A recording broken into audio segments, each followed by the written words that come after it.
samo nekaj osnovnih podatkov o knjigi.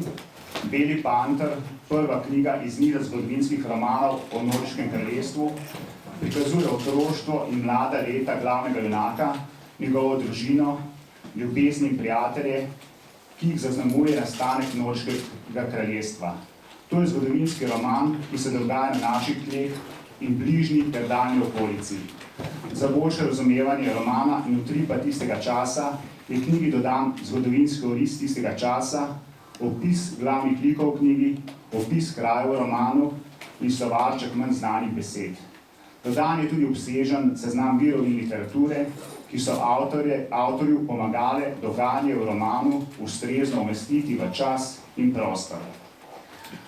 Gospa Andreja Valic-Zver, Janšov roman dejansko ponuja bralcu pomembno sporočilo, da smo v etno-simbolnem smislu Slovenci živeli že mnogo pred letom 1848, ko je bil oblikovan prvi slovenski narodni program Zedinjene Slovenije.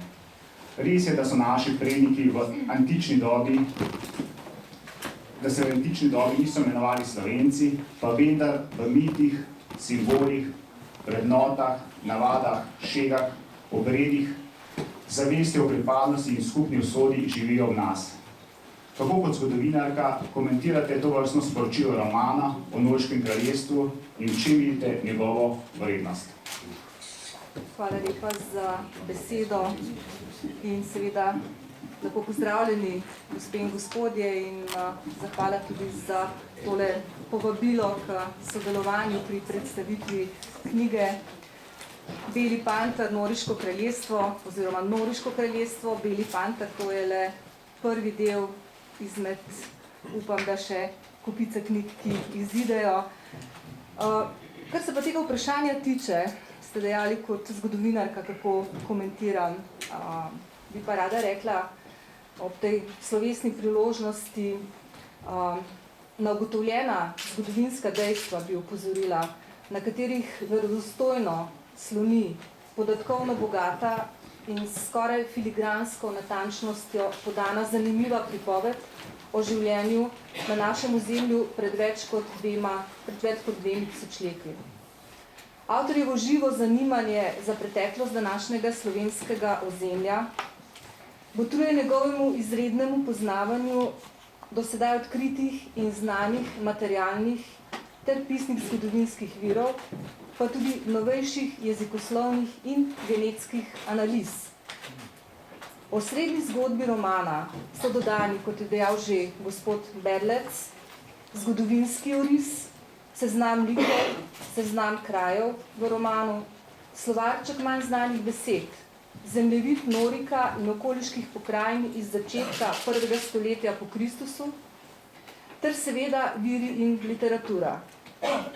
Skupaj z osrednjo zgodbo romana tvorijo literarno-zgodovinsko celoto, ki pogumno zapolnjuje pomanjkljivi prostor našega vedenja o Noriškem kraljestvu, politični entiteti, ki se je demokratično v danih razmerah oblikovala na prelomu iz 3. v 2. stoletje pred Kristusom, torej v času širjenja rimske države. Svoje središče je imela na Štalenski gori ob robu Gosposvetskega polja in v precejšnji meri segala tudi na današnje slovensko ozemlje. Kot je znano, je bilo naše ozemlje v času, v katerega je umeščen roman, pravzaprav veliko stičišče kultur, ki so preseljevala različna ljudstva, naj jih nekaj naštejem, staroselski Veneti, Noriki, Karni, Taurijski, Latobiki, Japodi in še bi lahko naštevala. V arheoloških krogih se pa uveljavlja tudi poimenovanje po večjih najdiščih teh kultur, recimo Viniška naselitev, Mokronoška, Idrijska, Notranjsko-Kraška. Okrog leta 400 do 390 pred Kristusom so na ozemlju vzhodnih Alp in Panonske kotline vdrli Kelti.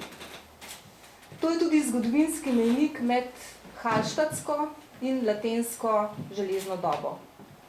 O njihovem življenju premikih, kulturi, vojnah nam poročajo različni rimski zgodovinari, naj jih spet naštejem samo nekaj, recimo Pompej Trok, Plinij Starejši, Klavdij Ptolemaj in tisti, ki ga vsi poznamo, Gaj Julij Cezar. Debelo Galiko je njegovo delo o vojnah galskih. Z veliko verjetnostjo lahko torej trdimo, da so bili tedanji prebivalci našega ozemlja etnična mešanica staroselcev in Keltov, pri čemer je bil delež Keltov v različnih skupnostih različno velik. O pestrosti in bogati raznolikosti življenja v tem obdobju pričajo številne izjemne najdbe, naselja, grobišča, orožje, nakit in tako dalje. Janez Janša nas v svoji knjigi o Noriškem kraljestvu vodi po razgibanem zemljevidu krajev, ljudi, dogodkov, simbolov. Rdeča nit romana pa je pestro življenje latensko-dobne skupnosti v Posočju. Nekateri zgodovinarji in arheologi menijo, da je tukaj živelo eno od karnijskih plemen, drugi, na primer znani pokojni arheolog Jaroslav Šašelj, pa trdijo, da je tukaj živelo noriško pleme Ambizonti. Močan je bil tudi vpliv Venetov. Ta in druge dileme seveda govorijo o številnih odprtih vprašanjih poselitvene kulture našega ozemlja, na katera kljub trudu arheološke in zgodovinske stroke še nimamo trdnih in enoznačnih odgovorov. In zato naj posebej poudarim, v čem kot zgodovinarka vidimo srednjo dodano vrednost knjige, ki danes začenja svoje življenje med slovenskim občestvom. Prvič, tovrstni literarni žanr, torej zgodovinski roman, še posebej pa s tematiko iz obdobja pred Rimljani oziroma rimski zasedbi naših krajev, je na slovenskem redek. Lotila se ga je le pisateljica Mimi Malenšek. Zato roman o Noriškem kraljestvu pomembno zapolnjuje vrzel, obenem pa kar kliče po filmski ali televizijski upodobitvi. Drugič, z vidika nacionalnega oblikovanja Slovencev, pa tudi drugih narodov, je notranji svet etnij in narodov, torej kolektivni spomini, simboli, miti, vrednote, tradicije, eden najpomembnejših elementov. Kot pravi pomemben sodobni družboslovec Anthony D. Smith, so, citiram, skupni spomini na zlato dobo, prednike, velike junake in junakinje, skupne vrednote, ki jih ti spomini utelešajo, miti o etničnem izvoru, selitvi in božji izvoljenosti, simboli skupnosti, ozemlja, zgodovine in usode, različne tradicije, sorodstveni in žrtvovalni običaji, ključ za razumevanje odnosa med preteklostjo, sedanjostjo in prihodnostjo. Konec citata. In nedvomno so mnogi junaki, ozemlja, miti, simboli, vrednote, tradicije, spomini, zavest o pripadnosti in skupni usodi, ki živijo v romanu o Noriškem kraljestvu, vpeti v kolektivni arhetip slovenskega človeka, od pradavnine do danes. In še tretjič, čeprav v formi romana, to delo potrjuje tudi v znanstvenih krogih vedno bolj uveljavljeno tezo, da Slovenci še zdaleč nismo, kot je dejal gospod Brlec, nastali leta 1848. Niti nismo proizvod razsvetljenstva ali pa industrijske dobe, ampak smo v socialnem, kulturnem in, če hočete, v genetskem smislu rezultat kulminiranega razvoja vse od pradavnine, ki je še vedno ne poznamo dovolj. Naj zaključim z iskrenimi čestitkami avtorju in seveda željo, da bi zmogel voljo in pogum, da prva knjiga dobi ne samo eno, ampak mnogo nadaljevanj.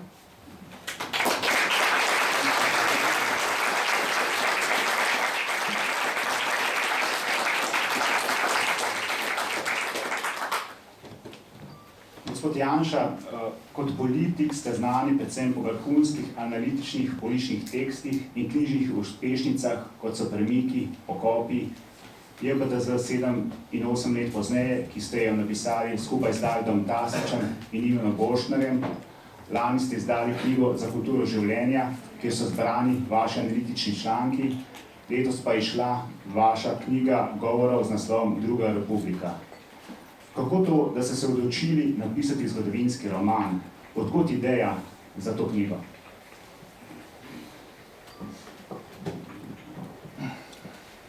Nekako sem vedel, da ste to vprašali. Ne vem zakaj. Najbolj lep pozdrav vsem skupaj, hvala za tako množično udeležbo. Še posebej me veseli, da je v dvorani nekaj obrazov, ki so krivci za to, da je ta knjiga nastala. Zdaj odločitev zanjo, mislim, da je padla dokončno leta 2009, ko smo v Bovcu v okviru letnega tabora Henrika Tume organizirali simpozij o etnogenezi Slovencev in Srednje Evrope. Takrat sem se prvič začel nekoliko bolj ukvarjati z tem časom in bolj sem proučeval to obdobje, bolj me je prevzelo neko čudenje, zakaj to pravzaprav nikogar ne zanima. Zakaj je tega tako malo in ne vem, tudi danes v Sloveniji mogoče pretiravam, ampak mislim, da 29% ljudi pojma nima, ne? Da je na našem ozemlju nekoč obstajalo neko noriško kraljestvo. Teh omemb skoraj ni, je seveda bilo nekaj 10 zanesenjakov, ki so se s tem ukvarjali izven pač nekega ozkega kroga strokovnjakov, predvsem arheologov.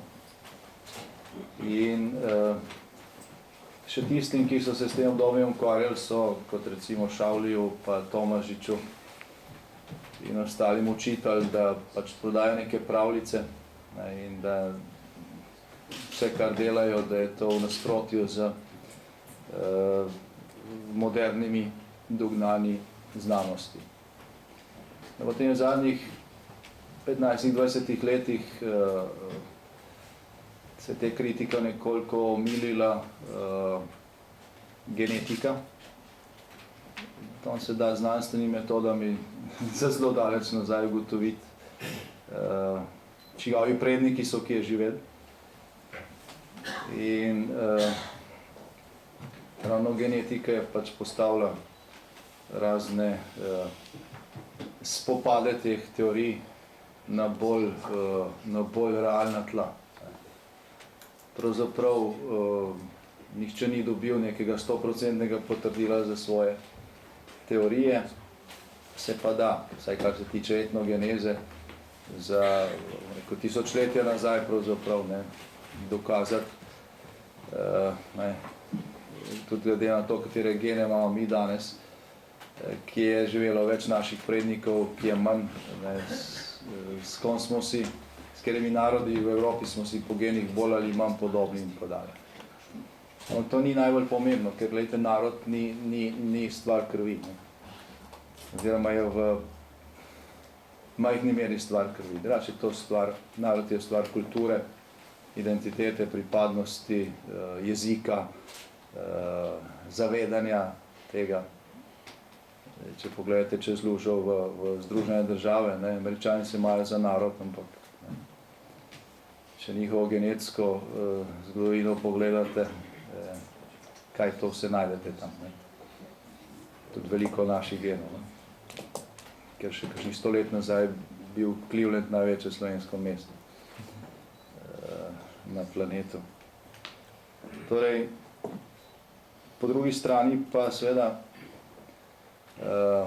je ne samo genetika, tudi sodobna arheološka veda zanikala te trditve, kako smo Slovenci kar prišli od nekod z nekih močveri iz Karpatov, se naselili tukaj in od takrat naprej smo en trden steber praslovanstva.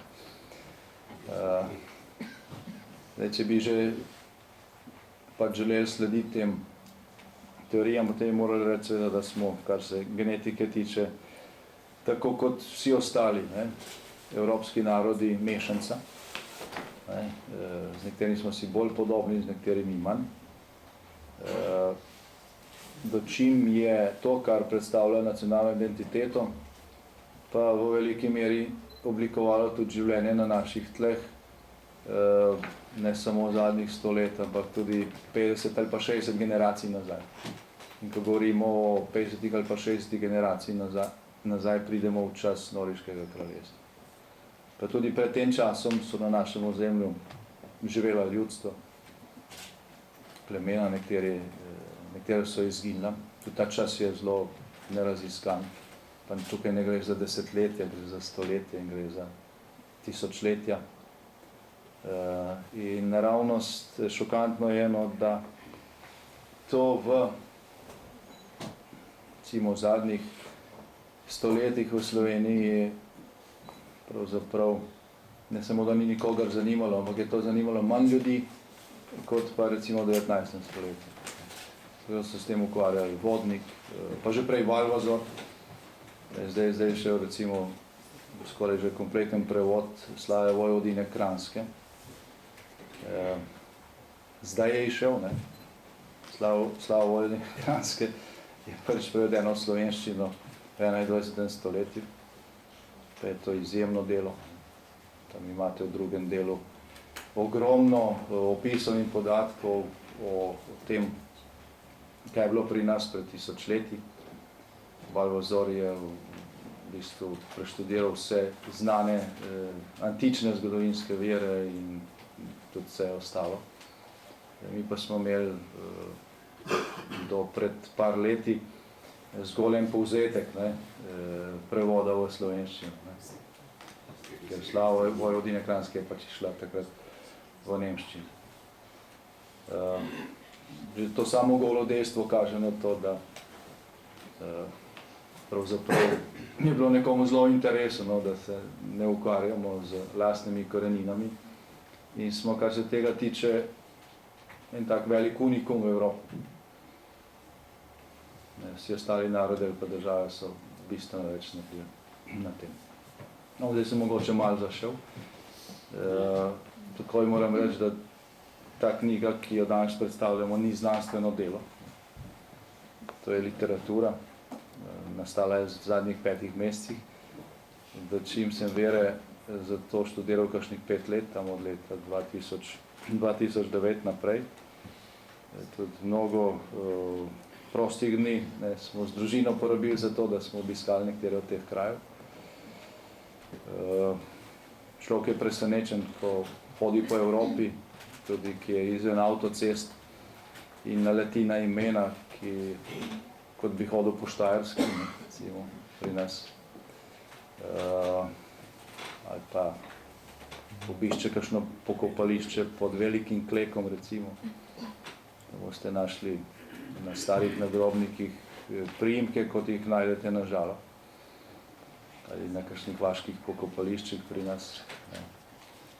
Skratka, prostor, ki ga danes predstavlja Slovenija in bližnja in daljna okolica, je prostor, ki je v veliki meri oblikoval skozi stoletje, bi rekel tudi skozi tisočletja, to, kar danes smo Slovenci.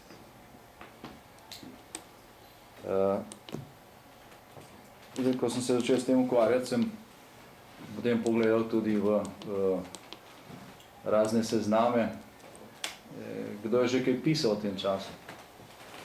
No in zelo redki so literarni poskusi iz tega časa.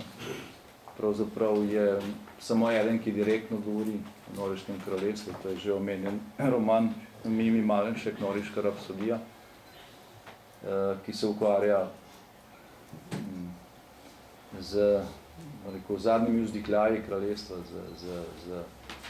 z nekim obdobjem, ko je v bistvu prostor, ker mi živimo, z svojo močjo ogrožal Rim, pa tega verjetno niste še nikjer prebrali v kakšnem zgodovinskem učbeniku. Jaz sem potem gospod Malenšek poklical in sva se dobila in sem tudi vprašal to, kar je mene gospod Brlec vprašal, odkje je ideja za to. Ona je sicer po moje najplodovitejša slovenska pisateljica. Je tudi napisala največ zgodovinskih romanov, kvalitetnih zgodovinskih romanov.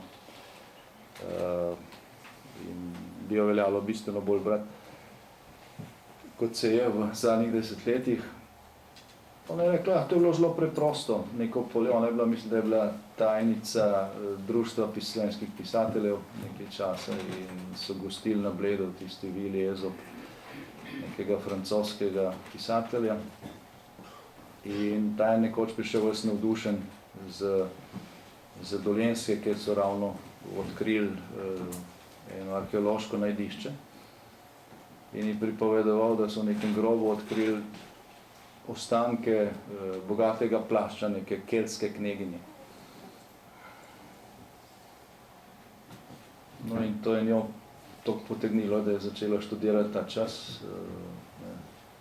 Ko so primerjala vere, so videla, da so pač prišla več ali manj do istih. In je pač napisala ta roman. Ko je napisala ta roman v času, ko večina te literature, ki jaz omenjam v teh verih, še ni bilo dostopne. Od takrat naprej je bilo ogromno študij narejenih v tujini o tem času in marsikaj od tega, kar je Simona samo ugibala, tam se je kasneje potrdilo, nekatere stvari so se tudi ovrgle. Nedvomno bo kakšno od mojih literarnih špekulacij v tej knjigi kasneje tudi uvržena, ko bo znanost napredovala, kakšno potrjena. Zaradi tega še enkrat poudarjam, te knjige ne štejte za znanstveno delo. To je pač en poskus osvetlitve nekega časa, ki se mi zdi, da je pomemben tudi zato, kar mi danes smo. Nekatere geostrateške razmere so bile takrat v Sredozemlju, tudi v vzhodnem Sredozemlju, zelo podobne, kot so danes. Pa tudi, to boste verjetno presenečeni, če boste sami se bolj poglobili v tiste obdobja. Življenje na kmetijah pred 2200 leti ni bilo bistveno drugačno, kot je bilo življenje na kmetijah recimo v Sloveniji še pred 50 leti. Čas Norveškega kraljestva je čas razvite železne dobe. Čas, ko so recimo poljedelstvo uporabljali isto orodja kot še potem tisočletja. Medicina je bila v tistem času, še posebej potem, ko je Rimski imperij razvil vojaško medicino do visoke stopne, na višji ravni kot v času ameriške državljanske vojne, tam konc 19. stoletja. Po bitkah, ki so jih imeli Rimljani, je več ljudi, več ranjencev preživelo kot po bitkah v Napoleonovih vojnah in tako naprej. Tako da, ta čas, ki je minil, če odštejemo zadnje stoletje, pri mnogih stvareh kakšnega zelo velikega napredka od tistega časa pač ni prinesel, kar se tiče načina življenja preprostih ljudi, recimo svobodnjakov, sužnji so tukaj izvzeti. Čeprav življenjski standard sužnjev v določenih obdobjih v času Rimskega imperija je bil precej boljši, kot je življenjski standard sužnjev recimo na plantažah v Ameriki, dokler je sužnje lastništvo. Zdaj, kar se tiče same zgodovinske umestitve tega časa, je treba vedeti, da je čas 200 let pred Kristusom, čas nastanka Norveškega kraljestva, čas, ko Rimska republika, takrat ni bil še imperij, bila republika, postaja iz neke prevladujoče sile v Sredozemlju hegemon. To je bil čas, ko so Rimljani zmagali v drugi punski vojni, oziroma ko je Scipio Africanus odločilno porazil Hannibala. In na tisti točki, ko so Rimljani obvladali zahodno Sredozemlje, praktično celotno afriško obalo, tudi tega, kar se v knjigu imenuje italski oziroma iberijski polotok, in so svojimi ladjami šli tudi že do Atlantika in se ozirali proti Veliki Britaniji, ki se je 200 let kasneje bolj tudi zavzel. No, in takrat so se začele oči obračati tudi proti temu prostoru med Jadransko obalo in Donovo. In to je bil ključen moment za to, da je Norveško kraljestvo nastalo. Norveško kraljestvo je nastalo iz varnostne potrebe, zato ker so se ljudje, ali pa plemena, če hočete, ki so živeli na tem področju, čutilo ogrožena tako z zahoda kot severa in vzhoda. Čez Donovo so prihajala različna plemena severa. Življenje na severu je bilo pač težje, in ko je prebivalstvo naraslo, so se pač selili proti jugu. Tukaj je bil tudi stalen mit med severnimi ljudstvi o zlatih mestih ob Črnem morju in v pač Egeju.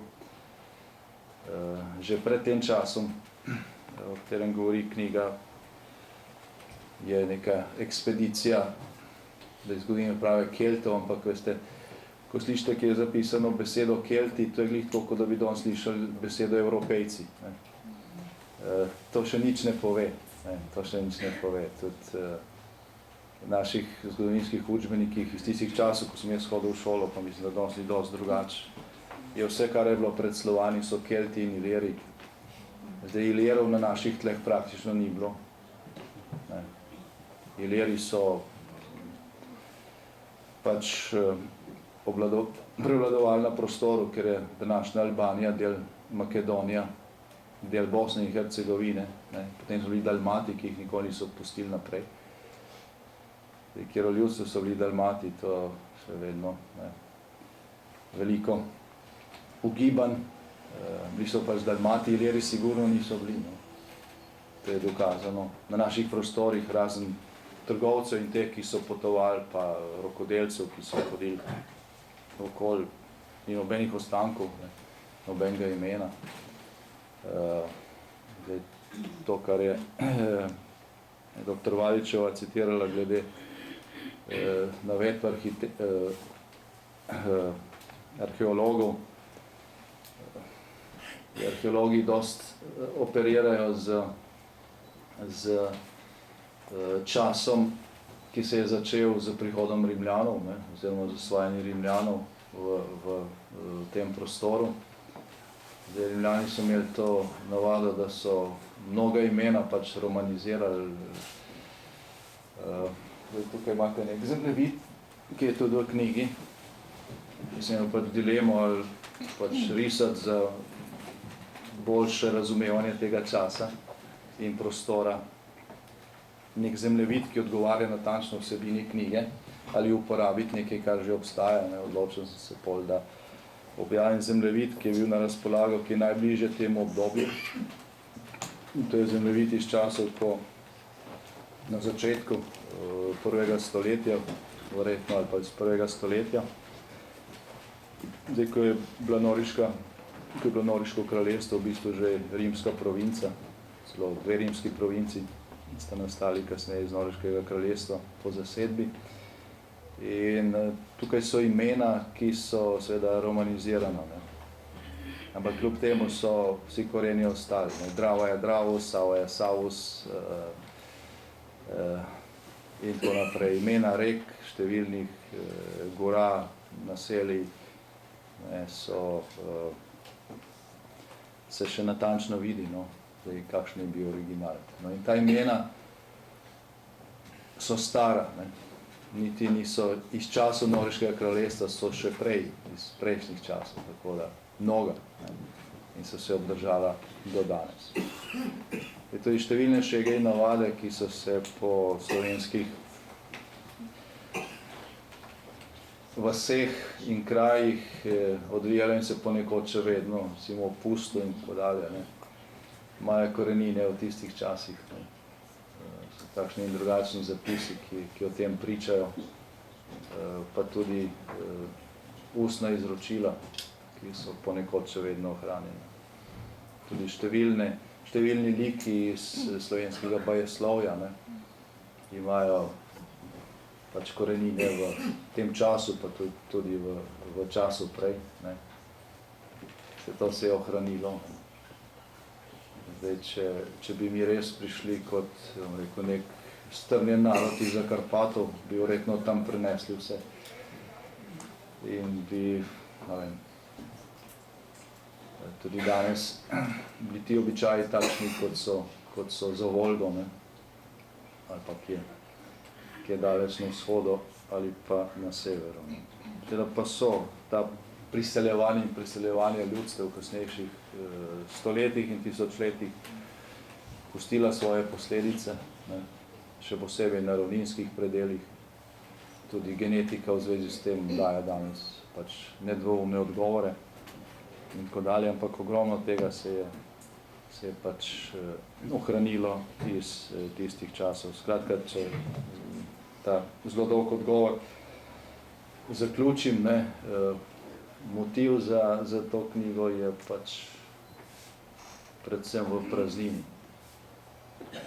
V praznini, ki si jo teh 200 let Norveškega kraljestva ne zasluži. Ne zasluži.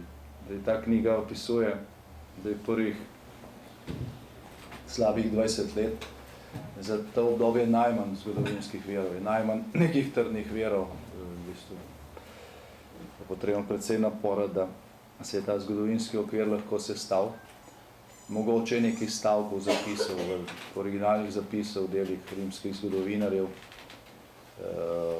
nekaj novcev tistega časa z imeni, katere se smatra, da so imena kraljev iz tega obdobja.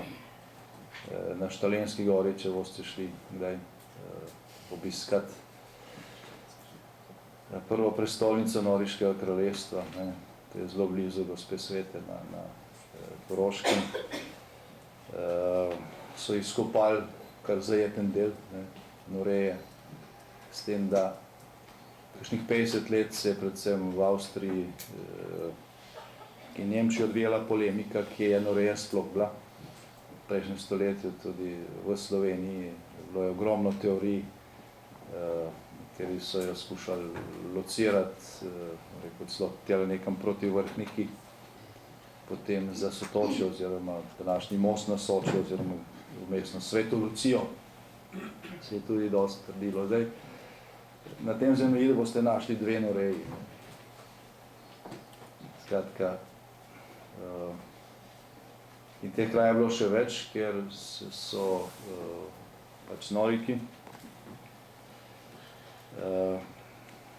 če so hoteli počastiti nek kraj zaradi takšnih ali drugačnih zaslug, potem nekako dovolili ali pa podelili licenco za uporabo tega imena. In je veliko krajev takrat imelo dva imena, neko staroselsko in seveda tudi ime po boginji zemlje, oziroma Noreje, ki je bila po rangu neko drugo božanstvo v Norveškem kraljestvu za belino. Zdaj tudi te šege, ki so se takrat spostavljale, so tudi po obdobju krščanstva v Sloveniji na tem ozemlju dobile marsikje samo preimenovanje. Preimenovanje. Zelo eno od takšnih signalov v to smer je dejstvo, da marsikje, ker danes stojijo Marijine cerkve, so včasih stali templji boginje Noreje. Vsaj 5-6 takšnih krajev je lociranih in tako dalje in tako dalje. No in čisto na koncu, dokončno odločitev, da se bom lotil te knjige, padla, ko smo z družino obiskali eno sedlo med Zgornjo Soško dolino in Rezijo. V knjigi ima ta kraj ime Karnijsko sedlo.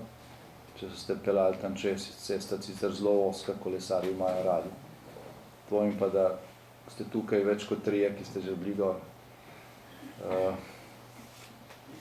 In so ste ustavili na tem sedlu, boste čutili, da zgodovina tam kar diha vas.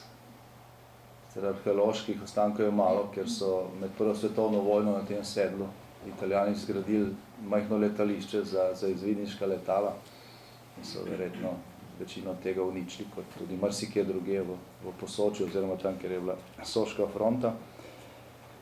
Ampak vseeno, to je nek kraj, ki te pač na končno navdahne, kadar tehtaš o takšnih odločitvah. In toplo priporočam obisk na kakšen lep sončen dan. Hvala. Zakaj torej po vašem mnenju taka siva lis v slovenskem zgodovinopisju?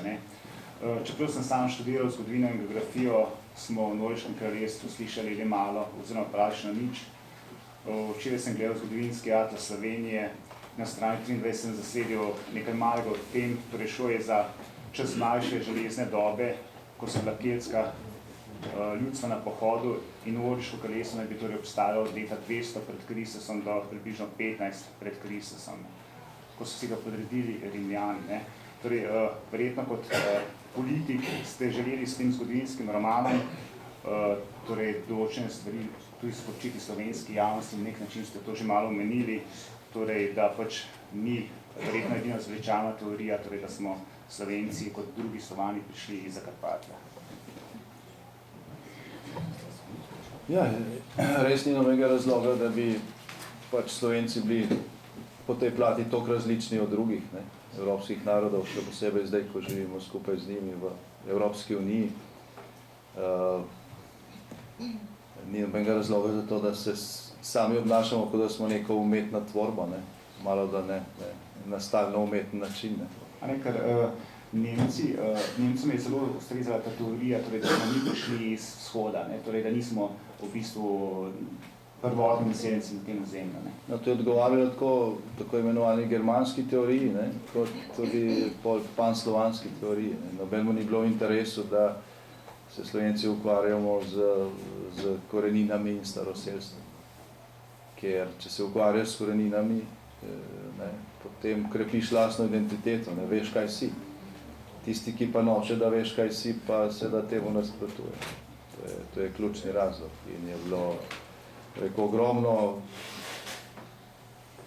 če hoče, da se grobo izrazim, davkoplačevalskega denarja vrženo v stran za to, da sive lise ostanejo pač sive lise. Tukaj vse čas tistim, ki so kot in tukaj doktorant, ki je velik del svojega življenja posvetil proučevanju tega obdobja, tudi doktor Jegliča, tako naprej, še nekatere, tudi nekaj arheologov, Slovenci je naredilo zelo veliko za to razsvetlitev, recimo oče gospe Valičeve. Ostalo pa je bilo več ali manj usmerjeno v to, da se to ne koplje, če pa se je že, pa je bilo vezno treba napisati, da gre za Kelte. Karkoli se je izkopalo iz tega obdobja, so bili to Kelti. Norveško kraljestvo je ustanovilo 13 plemen. To je dejstvo. V zapisih rimskih zgodovinarjev iz tistega časa je to zabeleženo. Točne letnice ni, piše tam na začetku 2. stoletja. Se pa da po drugih dogodkih pač leto dokaj natančno ugotoviti, ker se je takrat, ko sem rekel že prej, so se oči rimskega senata obračale proti vzhodu in so začeli razpravljati o tem, kako pač osvojiti to področje na način, kot so to delali tudi drugod. In rimski trgovci, ki so prihajali te kraje in trgovina je zelo cvetela, tukaj blizu je šla jantrna pot proti Baltiku, so poleg tega, da so služili s trgovino, seveda tudi zbirali informacije. to je bila v bistvu obveščevalna služba Rimske republike, zelo učinkovita, ne. V drugi fazi so ti rimski trgovci potem, se delno o tem tudi ta knjiga govori, podkupovali ali pa pridobivali na svojo stran pač veljake različnih plemen. In takrat, ko so pol na koncu prišle rimske legije, marsikje, ne, zdaj ne govorim samo o tem našem prostoru, bitka sploh ni bila potrebna. Ne. Ali so se plemena med sabo že, ne, ker so nekatere podkupili, delno iztrebla, ali pa so Rimljani včasih, ko je bil kakšen konzul bolj prosvetljen, to naredili na miren način. So pravzaprav ozemlje kupili, pripeljali pač neke dejanske ali pa v narekovajih simbolne znake napredka in če je bilo prej veliko zlata porabljenega za neko območje, pol niti ni bilo treba veliko vojaške moči, da se je to realiziralo. No, Norik je bil tukaj druga trša pesem, zato ker Noriško kraljestvo je postalo močna in bogata sila. Teh 13 plemen je v bistvu pripadalo 3 ljudstvom. Karnom, Norikom in Tauriskom. Karni zagotovo niso bili Kelti, ne, čeprav ker naši arheologi to še vedno trdijo. Njihovo poreklo je venetsko, enako velja za Istre, verjetno tudi za Liburne. Potem je danes bistveno več dokazov kot takrat, ko se je teh stvari loteval recimo Šavlik. Kljub temu pa, se pravi, kljub temu, da je bilo kraljestvo sestavljeno iz različnih plemen, da so ta plemena pripadala različnim ljudstvom, jih je ta nevarnost za 2 strani poenotila, poleg tega so pa v tistem času postali pravzaprav ena največjih industrijskih sil znanega sveta. Ferrum Noricum, oziroma noriško jeklo, je bil najbolj iskan artikel takrat, ne samo po Rimski republiki, ampak tudi širše. Ta trgovina je izjemno cvetela. Arheologi so samo na področju tega, kar je danes Koroška oziroma avstrijska Koroška, odkrili na desetine, lahko bi rekel na stotine, če greste na Štalensko goro, imate te zemljevide narisane krajev, kjer so bili rudniki, kjer so bile topilnice, kjer je bila proizvodnja jekla praktično industrijska že, ne, v tistem času. Večina rimskih mečev, neznanih gladje, so je bilo skovanih iz noriškega jekla. Tam v obdobju malo kasnejše od tega, ki ga ta prvi del opisuje, so se odkrile velike zaloge zlata. Okrog tega še vedno krožijo miti, ki naj bi to bilo. Še danes doišče to. Tam po Karnijskih Alpah. In zaradi tega se seveda Norikov ni dalo kupiti. Ne. In zaradi tega je Noriško kraljestvo kot samostojna entiteta in to samostojno so deloma ubranili za spretno diplomacijo. Ne. Potovanja rimskih pa njihovih ambasadorjev so bila zelo česta, deloma z vojaško močjo, ne, deloma z zlatom in bogastvom. 200 let ne, so ohranili to avtonomijo in tudi na koncu, ko je že povsod okrog obstajala Rimska republika, ki je takrat že prehajala v imperij, so še vedno imeli avtonomijo. Ne. So bili delno provinca, delno samostojno kraljestvo, Regnum Noricum, smo rekli Rimljani, kjer je pač to ožje ozemlje, če pogledate samo Koroško, ne, to je naravna trdnjava. Ne. Na tiste čase, ko ni bilo letalstva, zelo težko priča prelaze z vso to mašinerijo, ki so jo premogle rimske legije in tukaj so se noriki desetletja zelo uspešno upirali. poleg tega pa so zaradi svoje spretnosti, tudi zaradi nekega življenjskega standarda, ki je bil podoben v določenih obdobjih temu v Italiji oziroma v Italu, v ožjem delu Rimske republike predstavljali zaveznika. Pravi, Norik je v določenih obdobjih, desetletjih, lahko bi rekli, obdobju skoraj enega stoletja, predstavljali za Rim tudi zaveznika, kjer so pač preprečevali upad teh vzhodnih in severnih plemen preko tega ozemlja in preko Postojnskih vrat v Padsko nižino in v Italijo.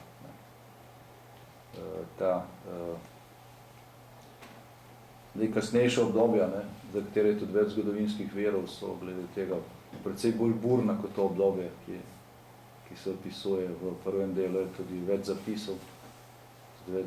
Če koga zanimajo originali, največ o tem je pisal rimski zgodovinar Livy. V bistvu so njegova dela prevedena v večino svetovnih jezikov, se pravi, ni treba znati latinščine, da to berete. Oxford in Harvard sta za ta čas, mislim, da naredila več raziskav, kjer so ti viri zelo natančno obdelani, primerjeni med sabo. Se pravi, v njihovih knjižnicah lahko dobite tudi tako imenovano sekundarno literaturo, kjer je že veliko raziskovalnega dela vloženega. Vabljeni vsi k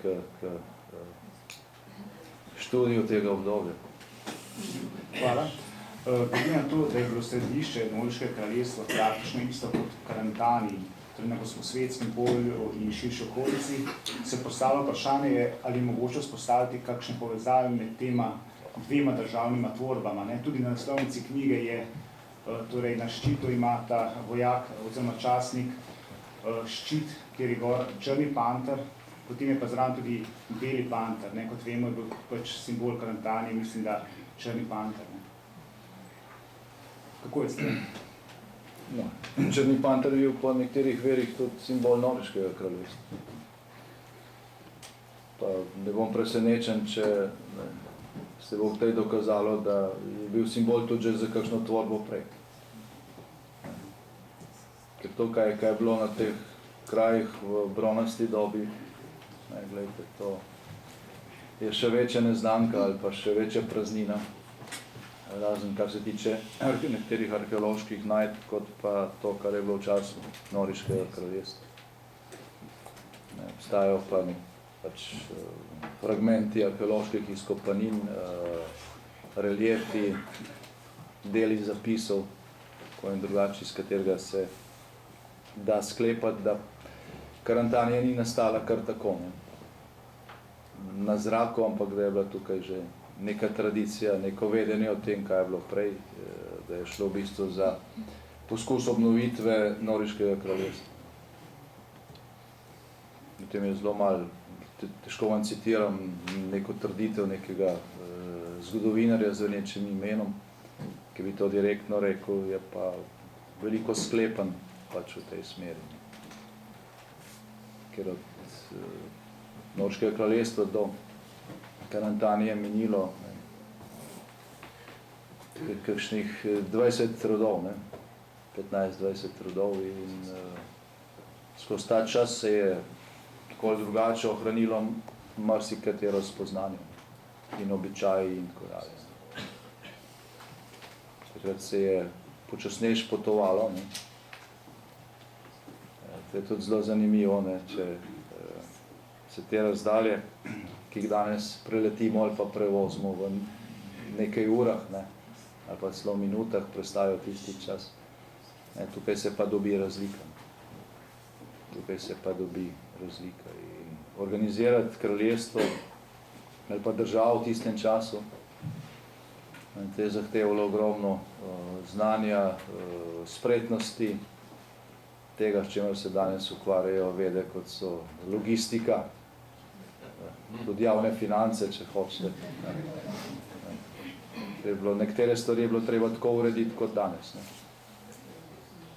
Norik je koval vlasten denar. Kar se tega tiče, je ogromno materialnih ostankov. Mislim, da je samo po slovenskih muzejih nekaj 10,000 primerkov noriških kovancev. In znano je, da je bil ta denar boljši, že v tem času Rimske republike, kot pa rimski denarius, ker je bil iz čistejšega srebra, ker osnovni kovanci so bili srebrni. In Rimljani so vedno pol dodajali. So imeli malo monopola, tako kot ga ima danes dolar. So lahko marsikaj počeli za svojo valuto. Norik pa je lijal kovance iz čiste kovine. In nominalno je imel isto vrednost, ko trgovci so vedno vprašali, pravijo, oziroma pišejo pač zgodovinarji, je srebrnik noriški ali rimski. In so raje vzeli noriškega v določenem obdobju. Lepša hvala. Samo še zadnje vprašanje z moje strani. Kdaj načrtujete, oziroma kdaj boste hoteli napisati drugi, tretji del Noriškega kraljestva?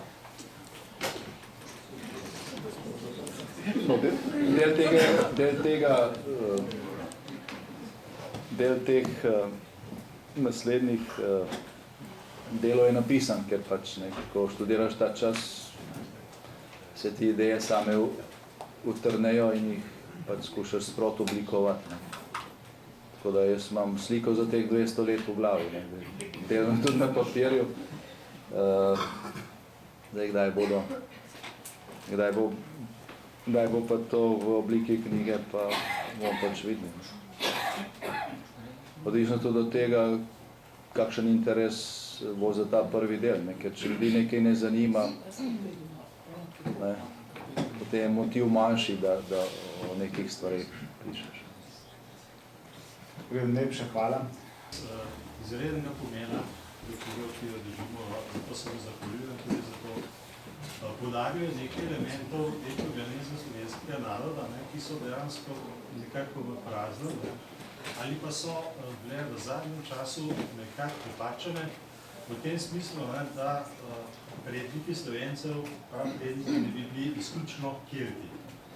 Zdaj Janez Janša pove točno, da ne gre popolnoma za to, da so živeli še drugi.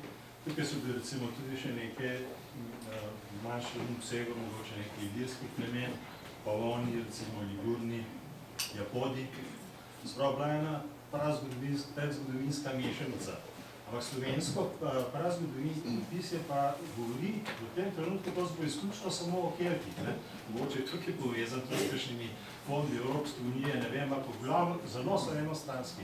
Se pravi, v bistvu so nagnali z nekdanjega slovenskega, z zdajšnjega slovenskega ozemlja vse druge razen Keltov. To je malo mogoče na nek način nepravično, malo je pravzaprav nepopolno in to narekuje dodatne raziskave.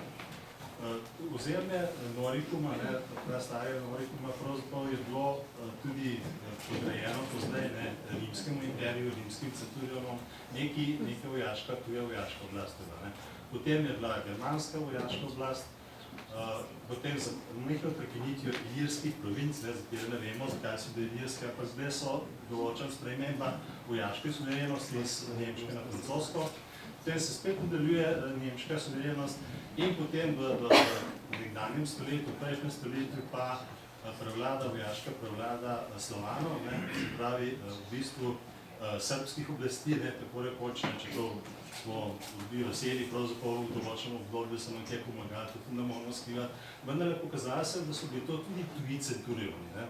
In te tuje, pri koncu te vladavine nad Norikom oziroma Slovenijo, je pa dejansko imel bistveno vlogo ravno gospod Janša. Čeprav tega ne bomo to zasledili v medijih, nekateri mediji se to dobesedno trudijo, da bi zanikali to njegovo vlogo. Ampak mislim, da je ta vloga pač zgodovinsko pomembna in je enostavno ni mogoče spregledati. Ni je mogoče zanikati, tudi če še tako glasno močijo.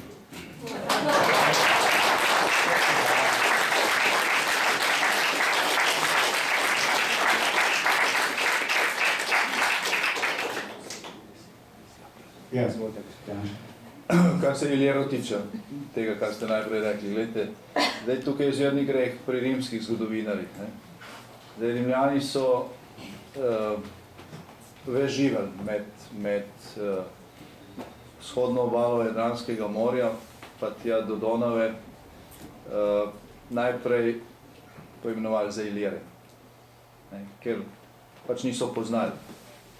Tudi kasneje, ko so njihovi trgovci preskenirali to področje, prej so se odločili za zasedbe, najprej upade, se niso dosti trudili s tem, da bi pisali originalna imena, ampak so ljudem, ki so živeli ob Soči, rekli Ambisonti, ljudem, ki so živeli ob Kolpi, so bili Kolpjani in tako dalje. Skratka so pač jih poimenovali po neki geografski značilnosti. To imate tudi na tem zemljevidu, polno tega.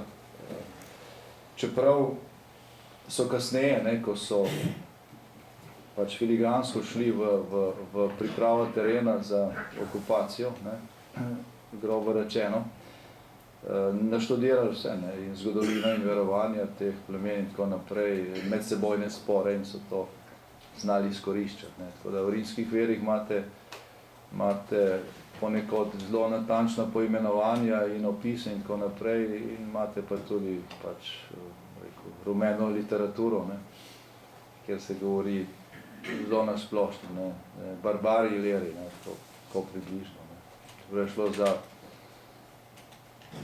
30 in 40 različnih plemen na tem področju, ki so pripadali različnim ljudstvom, ampak v določenem času so bile za rimske zgodovinarje to Iliri.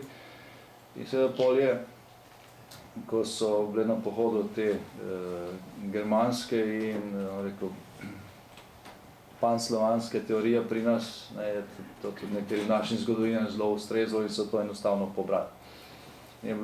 Bilo to enostavno zato, ker so lahko to citirali. Že ta rimski zgodovinar je napisal, da tukaj bili Iliri in so bili Iliri. Čeprav nobenega Ilira.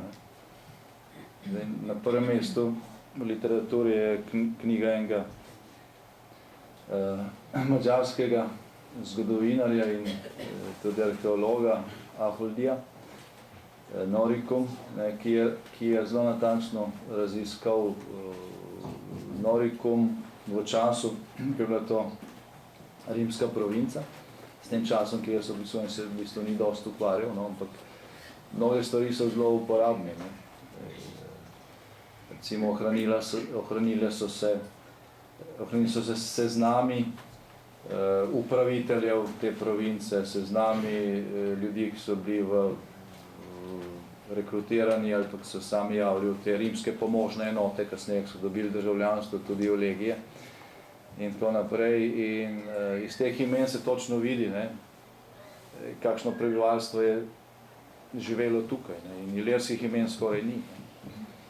Niti na nagrobnikih, kasneje, ko se je način pokopa spremenil oziroma romaniziral in so na kamnite nagrobnike vpisovali imena. Tako da v tej knjigi imate na stotine imen za različna področja, zemljevidi, se točno vidi, kje je kaj bilo, in pač ilirskih imen praktično ni. Najlepša hvala. Še kakšno vprašanje? Ja, izvolite, gospod Juhant. Samo še ena opomba, ki je po mojem v tem kontekstu sila pomembna in pa iz novejšega časa. Profesor dr. Lambert Ehrlich, nemškim imenom, to vemo seveda, za koga gre, človeka, ki je leta 1941 pisal o samostojnosti slovenskega naroda in postavil Višarje kot središče tega naroda, kot povezovalni del vsega tega evropskega prostora in s tem seveda tudi to idejo, s katero najbrž hoče tudi ta knjiga dati samozavest Slovencem v tistem času, ko skušal utemeljiti slovenski narod v tem širšem kontekstu in tudi njegov pomen tako na križišču med Slovani, Romani in Germani in seveda njegova izvajanja so peljala tudi do tistega, kar vemo, da se je zgodilo 26. maja leta 1942. Najlepša hvala. Ja, izvolite.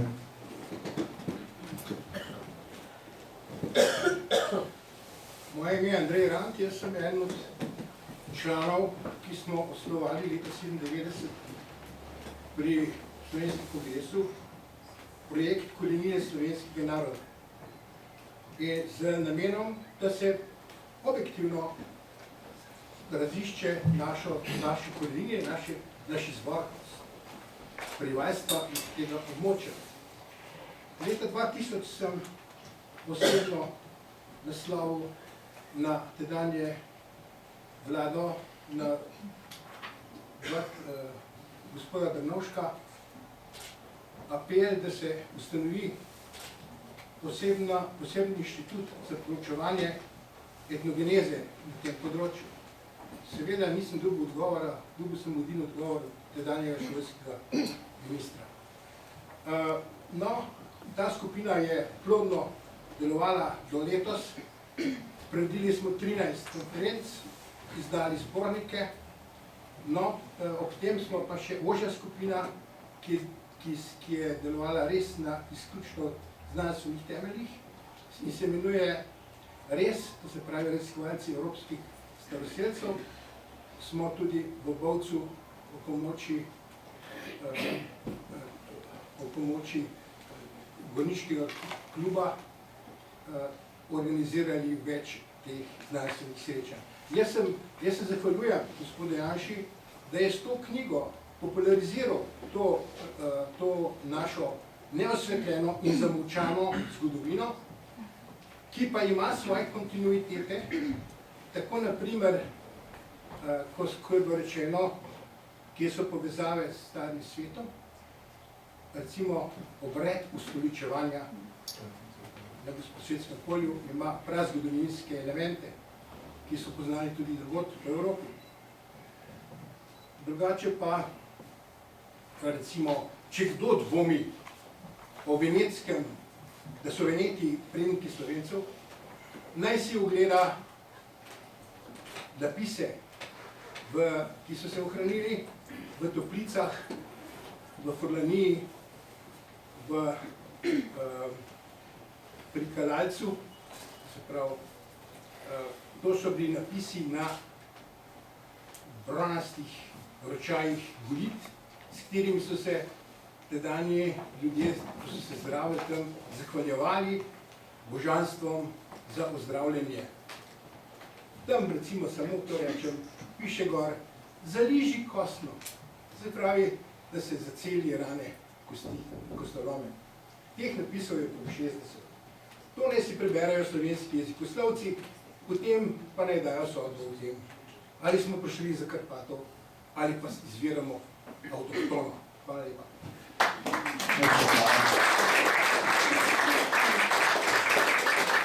Še gospod Andrej Valič, ja, izvolite. Ja, če dovolite, samo nekaj misli, ki se mi jih je utrnilo zdaj v poslušanju te zelo zanimive debate, ki mislim, da je v slovenskem prostoru izjemno potrebna. Med znanstveniki na eni strani in ljudmi, ki dejansko svoje življenje posvečajo raziskovanju etnogeneze Slovencev. Gospod Janša je govoril o noriškem železu, to je bilo pravzaprav noriško jeklo. In gladiusi rimskih gladiatorjev, rimskih vojakov so bili najboljši ravno iz tega železa, to je dejstvo. Vsi so si želeli imeti gladius iz noriškega železa. In ne samo na Koroškem, tudi na Kranjskem, recimo konkretno moj oče, omenjeni arheolog Gorenjskega muzeja, je izkopaval po Gorenjskem in je ogromno hodil tudi po Pokljuki in Jelovici. In odkril številna najdišča izredno kvalitetnega bobovca iz rimskega časa in verjetno tudi iz predrimskega časa. Torej ta bobovec, iz katerega so delali te gladiuse, je izjemno kvaliteten ravno pri nas. In to je zelo zanimivo dejstvo, ki je pa še vedno precej neraziskano. Kolikor vem, se gospa Ogrinova iz Gorenjskega muzeja ukvarja s temi raziskavami še naprej. Torej ta visokogorska najdišča bobovca. Potem še ena misel, ki se mi je zdaj pri tej zadnji intervenciji porodila, na katero sem opozorila že v svojem prvem nastopu. Glejte, ta knjiga, ko jo boste brali, vas bo kar vlekla vase. ker je toliko enih zgodb, toliko enih podzgodb, toliko enih, bom rekla, jaz sem prej rekla filigranskih opisov, ampak zelo, zelo zanimivih filigranskih opisov, recimo zdravljenja v tistih časih, ali pa prehrane v tistih časih. In glejte, roko na srce, Slovenci ene dobre nadaljevanke o teh časih nimamo. Nimamo filma, nimamo nadaljevanke, nimamo dokumentarne serije, žali Bog. Pa bi jo nujno morali imeti. Vsi narodi, bom rekla, od Norvežanov, če hočete, s svojimi vikingi, a ne? Kar učitajte Norvežanom vikinge, boste videli, ne boste daleč prišli. In nam učitati karantance, ali pa če hočete Noriško kraljestvo, ali pa ljudi, ki so živeli pred tem, je sve največja neumnost. In zato mislim, še enkrat vržem rokavičko, treba je posneti film, treba je posneti nadaljevanko, zato bodo naši otroci to gledali. Oni mogoče ne bojo te knjige brali, a ne? Zdaj bolj gledajo. Mi rabimo take junake. Pod svobodnim soncem. Ja, Ampak dobro, zakaj pod svobodnim soncem, zakaj pa ne Noriško kraljestvo? Oba. Ker ko je Finžgar pisal pod svobodnim soncem, je bilo predvsem manj znanega. A ne? Zdaj pa že imamo arheološka izkopavanja, genetske analize in na tem pač temelji Janševo delo. hvala. Še gospod Milo Rožna Damič in potem Matevž Lurik. Izvolite. Ja, hvala za besedo. Ko vse to poslušam, mi je padla na misel ena zelo drzna misel. Prvič, ta primerjava ali pa kvaliteta železa jo lahko primerjamo z elektronskimi čipi v današnjem času, z digitalno dobo, ne? No in pri tem bi rekel, da Slovenci nekako svoj ožji teritorij potrjujemo z kozovci, ne? In kje je kle povezava, da na severu Japonske, na Hokkaidu, delajo podobne meče, ki so osnovali kraljestvo in imajo tudi toplarje, kozovce. Skratka, te drzne ideje gredo ne samo v eno smer, lahko tudi v drugo smer. O tem še nič ne vemo, ampak so neke vzporednice, ki so vznemirljive. In jaz mislim čisto preprosto, velja drzno pogledati v preteklost, da bomo drzno znali oblikovati prihodnost. Hvala.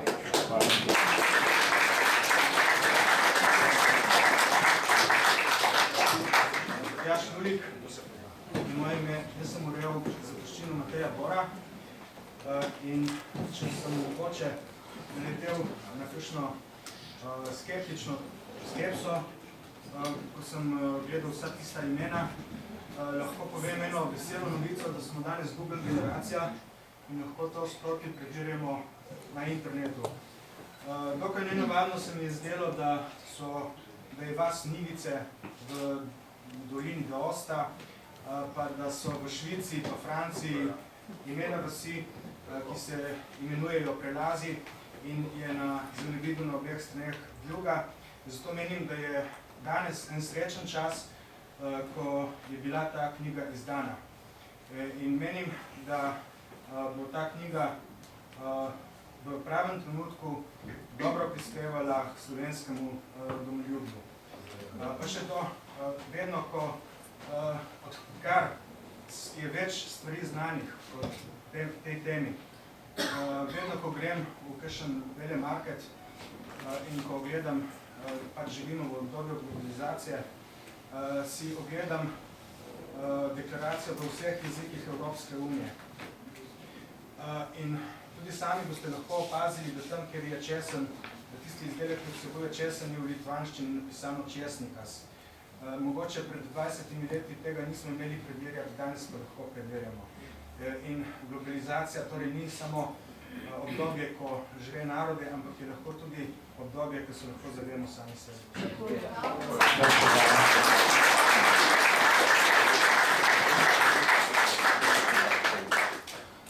Ja, izvolite, ja. Gospod Simčič, ja. Dovolite, ena literarna pripomba in ena osebna pripomba. Ena v zvezi z literaturo. ni slovenskega pesnika ali pa pisatelja v zadnjih 150 let, ki ne bi se ustavil ob mitu, kot pravimo, 10. brata, desetnice. Kar pogledajte, bodi si kot prispodoba, to je mit. In jaz sem to kakšnih 10 let to zadevo študiral, ker tudi nekaj napisal. Sem iskal leta in leta in nekoč odkril, da je to, zdaj seveda beseda gre keltsko, ne? Torej, fakt je, da imajo Irci najstarejši zapis, to je 8. stoletje, je ena zgodbica o eni rački, ki ima 10 račk in ta 10. je žrtvovana neki bogini, dejač, 10, ne? Kot da se odplačuje, da se reši pred usodo, slave usodo in pa za prestopke, ki jih je tista generacija naredila. Fakt je, sem pisal v Anglijo, sem šel na veleposlaništvo Irsko, so me dali naslov, sem pisal na kulturno ministrstvo v Dublinu in so me poslali še zdaj celo v stari keltščini knjige, ki govori o tem. To se reče, da ta, ko je gospod Janša rekel, ne, to ni danes ali pa 100 let, to je not vsaj 1000 ali pa 1800 let mora biti. In kako da ne Germani, ne Italijani nimajo problema desetništva. Nobeni pesmi, pri nas imate samo Štrekl, ima okoli 30 pesmi, Desetnica Marjetica in to, ne, 10. brat je. Kako da ne Germani nimate, sem dal preiskati. In ne Romani tega pojma. Pokojni Jože Pogačnik, ki je pisal o Lepi vidi, ko veste, kadar se en motiv, en mit, gre skozi stoletja, pomeni, da je povezan psihofizično ne samo z našo usodnostjo, z našim značajem. In nekaj tazga, gledajte, Levstik pravi, od neznani usodi bogov sem to, da mora hoditi po svetu. In Jurčič, če berete 10. brata, ki mora zaradi temne usode zapustiti, ne, ampak to ni bila problem revščine, kot smo mi rekli, ker 10. brat teoretsko ve, kje so zlati zakladi. To je, si je zbral usodo. Druga pripomba pa to, vsak škof katoliški, ko dobi titl nadškofa, zlasti, če gre v diplomatske vode, je častni, si vzame častni naziv nekega starega mesta. In moj prijatelj, dr. Jože Žabkar, ki je bil tajnik Pija 12., ko je postal nadškof in kasneje je bil nunci za severne države, ima v grbu virunski znak iz Viruna. Samo to kot eventualno kot kuriozno zadeva.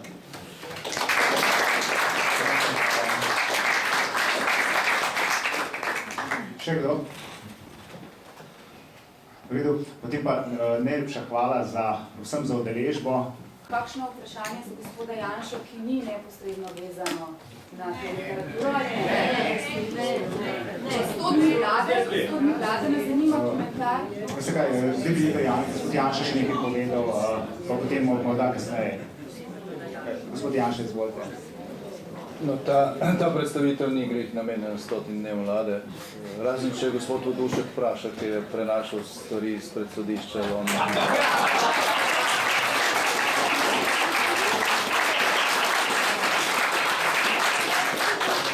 Zdaj, vem, da smo že dolgi, ampak vseeno, gledajte.